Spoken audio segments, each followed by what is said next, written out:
Halo, perkenalkan nama saya Aurelio Benedicto Caesar dengan NIM G00241134 dari kelompok B5. Dan di sini saya ingin membahas soal-soal untuk inhal anatomi blok 1.3. Jadi persoalannya adalah seorang pasien datang ke dokter dengan keluhan nyeri perut yang berulang dan berpindah-pindah. Setelah dilakukan anamnesis dan pemeriksaan fisik, diketahui bahwa nyeri pertama kali dirasakan di daerah epigastrium, lalu menjalar ke daerah umbilikus, dan terakhir terasa di daerah suprapubik. Dokter menduga bahwa pasien mengalami masalah pada saluran pencernaan yang melibatkan organ-organ dari foregut, midgut, dan hindgut. Jadi pertanyaannya yang pertama, sebutkan pembagian organ-organ yang termasuk dalam foregut, midgut, dan hindgut. Yang kedua, jelaskan pembagian suplai vaskular utama dari masing-masing bagian tersebut. Yang ketiga, sebutkan persarafan utama dari foregut, midgut, dan hindgut, serta jelaskan bagaimana nyeri visceral dapat menjalar sesuai distribusi saraf ini.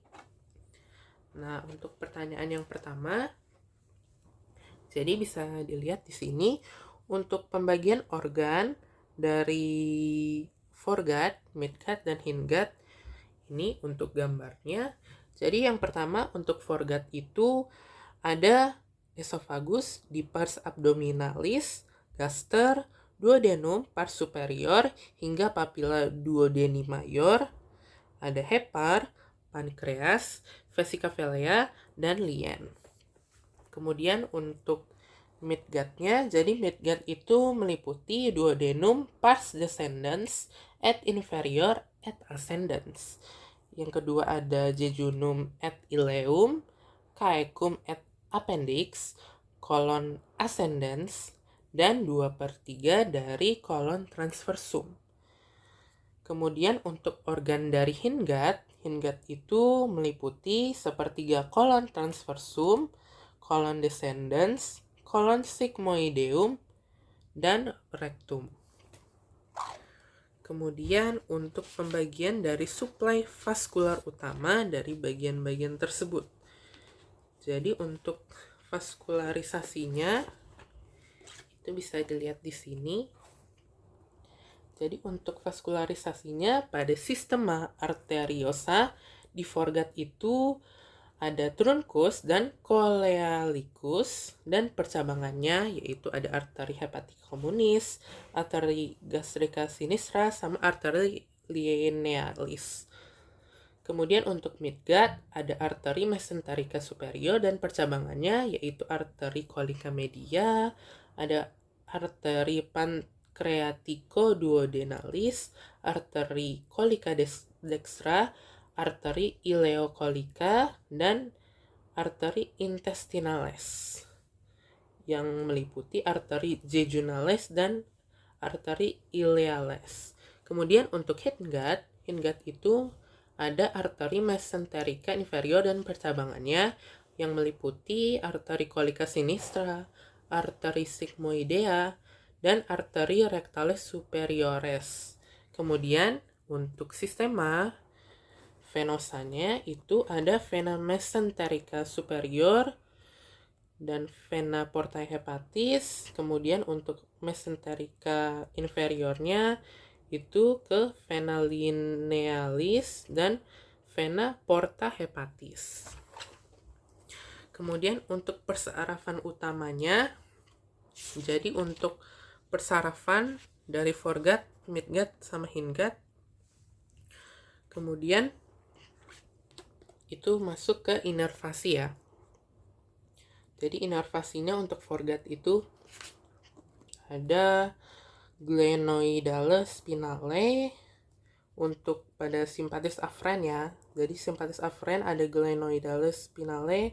Kemudian ini NCPMS thoracalis yang ke-6 sampai dengan 9.